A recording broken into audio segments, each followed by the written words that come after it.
আসসালামু আলাইকুম রহমতুল্লাহ। সুপ্রিয় শিক্ষার্থীবৃন্দ, আশা করি তোমরা সবাই ভালো আছো। এই ভিডিওটা তৈরি করছি অষ্টম শ্রেণীর শিক্ষার্থীদের জন্য। 2024 সালের অষ্টম শ্রেণীর গণিত বইয়ের ষষ্ঠ অধ্যায়ের 145 পৃষ্ঠার প্রজেক্ট ওয়ার্ক নিয়ে আজকে আমরা আলোচনা করব। অষ্টম শ্রেণীর গণিত ষষ্ঠ অধ্যায় অবস্থান মানচিত্র স্থানাঙ্ক জ্যামিতি এর 12 নম্বর পর্ব এটি। তোমরা যারা এখনও অন্যান্য বিষয়ের ভিডিওগুলো দেখোনি তারা আমাদের চ্যানেলের প্লেলিস্ট অপশন থেকে ঘুরে আসতে পারো।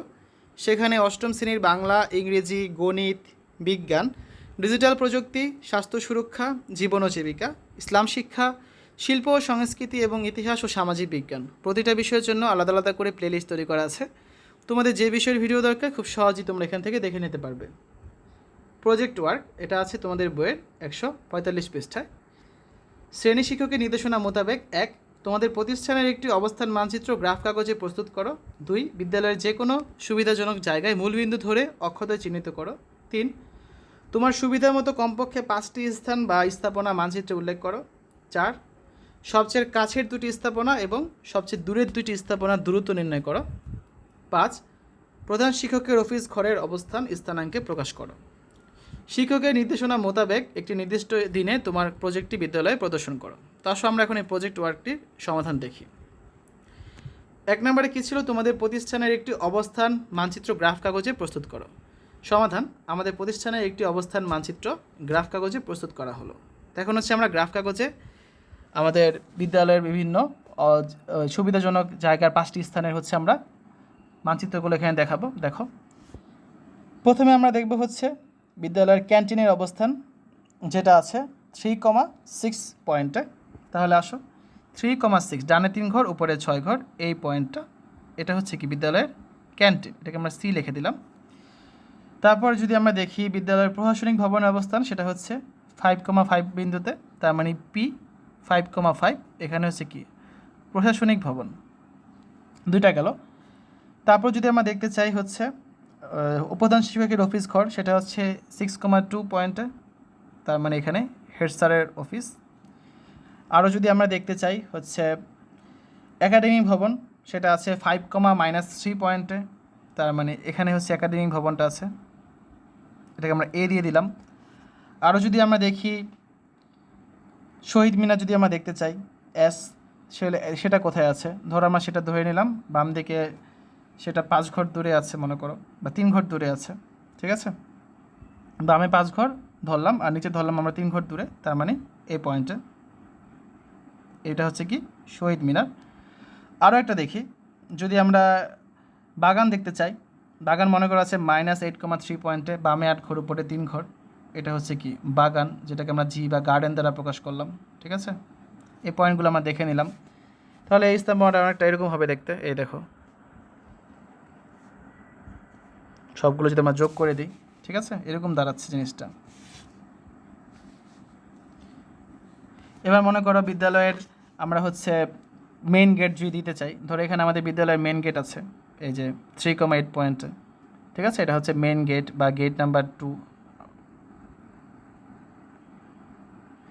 আমরা ধরো আরেকটা গেট দিই, গেট নাম্বার 1 দিতে পারি, সেটা মনে করো হচ্ছে আমরা এই পয়েন্টে দিলাম 8,-3, এটা হচ্ছে আমরা দিলাম কত গেট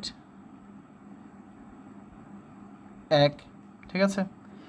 আরও দিই, আমরা যদি সীমানা প্রাচীর দেখাতে চাই, সীমানা প্রাচীরটা হচ্ছে মনে করো এই যে এখানে, এটা হচ্ছে কি বিদ্যালয়ের সীমানা প্রাচীর। তো এই তো আমাদের গ্রাফটা আমরা স্থাপন করে ফেললাম। এখানে আমরা প্রতি ক্ষুদ্র বর্গের জন্য বাহুর দৈর্ঘ্য 1 একক ধরে নিয়েছি। তাহলে আসো আমরা 1 নাম্বার তো শেষ, আমরা 2 নাম্বারের সমাধানে যাই। বিদ্যালয়ের যে কোনো সুবিধাজনক জায়গায় মূলবিন্দু ধরে অক্ষতয় চিহ্নিত করো। গ্রাফ পেপারে প্রতি ক্ষুদ্র বর্গের বাহুর দৈর্ঘ্য 1 একক ধরে স্থাপনাগুলোর অবস্থান মানচিত্র তৈরি করা হলো। এখানে ও 0,0 হচ্ছে মূলবিন্দু, এক্স ও এক্স প্রাইম এবং ওয়াই ও ওয়াই প্রাইম হলো যথাক্রমে এক্স অক্ষ এবং ওয়াই অক্ষ। 3 নাম্বার হচ্ছে তোমার সুবিধার মতো কমপক্ষে 5টি স্থান বা স্থাপনা মানচিত্রে উল্লেখ করো। আমাদের বিদ্যালয়ে 6টি স্থাপনা আছে। স্থাপনাগুলো হচ্ছে একাডেমিক ভবন এ, প্রশাসনিক ভবন হচ্ছে পি, ক্যান্টিন হচ্ছে সি, তারপর প্রধান শিক্ষকের অফিস ঘর হচ্ছে এইচ, শহীদ মিনার হচ্ছে এস, আর বাগান হচ্ছে জি। এখন এগুলোর যদি পাশে আমরা স্থানাঙ্কগুলো লিখতে চাই তাহলে লেখা যেতে পারে, যেমন এর স্থানাঙ্ক হচ্ছে কত, এ 5,-3, প্রশাসনিক ভবন পি এর স্থানাঙ্ক হচ্ছে পি 5,5। ক্যান্টিনের সি এর স্থানাঙ্ক হচ্ছে সি 3,6। তারপর যদি আমরা প্রধান শিক্ষকের অফিস ঘর এইচ এর স্থানাঙ্ক দেখতে চাই সেটা হচ্ছে কত এইচ 6,2। শহীদ মিনার এস এর স্থানাঙ্ক যদি আমরা দেখতে চাই সেটা হচ্ছে কত -5, -3। তারপর যদি আমরা বাগানের স্থানাঙ্ক দেখতে চাই তাহলে বাগানের স্থানাঙ্ক হচ্ছে -8, হচ্ছে -3, ঠিক আছে, -8,3। তারপর 4 নাম্বার দেখো, সবচেয়ে কাছের দুটি স্থাপনা এবং সবচেয়ে দূরের দুটি স্থাপনার দূরত্ব নির্ণয় করো। মানচিত্রে সবচেয়ে কাছের দুটি স্থাপনা হচ্ছে ক্যান্টিন এবং প্রশাসনিক ভবন। গ্রাফ পেপারে ক্যান্টিনের অবস্থান আছে সি 3,6 এই পয়েন্টে, এখানে আছে ক্যান্টিন। আর প্রশাসনিক ভবন অবস্থান আছে পি 5,5 পয়েন্টে, এখানে আছে প্রশাসনিক ভবন, ঠিক আছে, ধরে নিলাম আর কি, এখানে না, একটু ঠিক করি ছবিটা। ধরো এই পয়েন্টে আছে প্রশাসনিক ভবনটা। এখন সুতরাং ক্যান্টিন ও প্রশাসনিক ভবনের দূরত্ব বের করি আমরা এখানে কি বলতে পারি, যেহেতু স্থানাঙ্ক জানি দুইটার আমরা, 5 - 3 হোল স্কোয়ার প্লাস হচ্ছে কি 5 - 6 হোল স্কোয়ার। এখানে আমরা x1 - x2 whole square plus y1 - y2 whole square করেছি। তার মানে 5 - 3 হোল স্কোয়ার মানে হচ্ছে 2 whole square plus 5 - 6 whole square মানে হচ্ছে -1 হোল স্কোয়ার। দাঁড়াও ঠিক করে দিচ্ছি, এটা -1 হোল স্কোয়ার, ঠিক আছে। তাহলে কি থাকবে এখানে, 2 হোল স্কোয়ার মানে হচ্ছে 4 আর -1 হোল স্কোয়ার মানে হচ্ছে 5, তার মানে √5 একক, যার মান হচ্ছে 2.236 একক। সবচেয়ে দূরের দুটি স্থাপনা হচ্ছে, একটা হচ্ছে একাডেমিক ভবন এ আর একটা হচ্ছে বাগান জি। গ্রাফ পেপারে বাগানের অবস্থান হচ্ছে কত জি -8,3 পয়েন্টে, -8,3 মনে করা হচ্ছে যে এই পয়েন্টটা, এটা হচ্ছে জি। আরেকটা হচ্ছে একাডেমিক ভবন অবস্থান এ 5,-3 পয়েন্টে, 5,-3, এটা হচ্ছে একাডেমিক ভবন এ। তাহলে একাডেমিক ভবন ও বাগানের দূরত্ব যদি আমরা বের করতে চাই তাহলে আমরা কি বলতে পারি, এখানে লিখি একাডেমিক ভবন বাগানের দূরত্ব সমান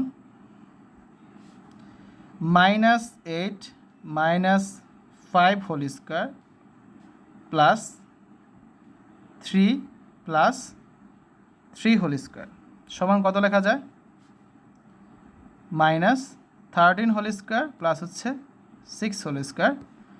-13 হোল স্কোয়ার মানে হচ্ছে আবার কত 169 আর 6 হোল স্কোয়ার মানে হচ্ছে 36 সমান থাকছে কত এখানে, আচ্ছা এখানে তো 1 মিনিট,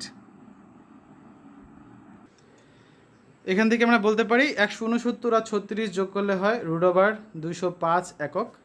√205কে যদি আমরা ক্যালকুলেটারে বসাই তাহলে মান আসছে কত 14.318 একক, ঠিক আছে। এখানে দেখো আমাদের স্থানাঙ্কগুলো কত কত ছিল, একটা ছিল হচ্ছে -8, তাহলে x1 - x2 মানে কত -8 - 5 আর y1 - y2 মানে হচ্ছে 3 -a +3। তো এই আমরা করলাম, আমাদের অ্যান্সার বের হলো কত 14.318 একক। 5 নম্বরে আছে কি প্রধান শিক্ষকের অফিস ঘরের অবস্থান স্থানাঙ্কে প্রকাশ করো। প্রধান শিক্ষকের অফিস ঘরের অবস্থান স্থানাঙ্কে হচ্ছে কত এইচ 6,2, আমরা সেটা প্রথমে দেখেছিলাম। তো তখন আমরা প্রজেক্ট ওয়ার্কটা করলাম, পরবর্তী ক্লাসে আমরা অনুশীলনীর প্রশ্নগুলো করা শুরু করব। এখন 46 পৃষ্ঠায় অনুশীলনীর মোট 7টা প্রশ্ন আছে, আমরা পরবর্তী 2টি পর্বে এগুলো শেষ করে দেব। শিক্ষার্থীরা এতক্ষণ তোমরা দেখলে অষ্টম শ্রেণীর গণিত 6ষ্ঠ অধ্যায় অবস্থান মানচিত্র স্থানাঙ্ক জ্যামিতি 145 পৃষ্ঠার প্রজেক্ট ওয়ার্কের সমাধান। আশা করি ভিডিওটা তোমাদের কাছে ভালো লেগেছে। আজ এখানে বিদায় নিচ্ছি, আল্লাহ হাফেজ।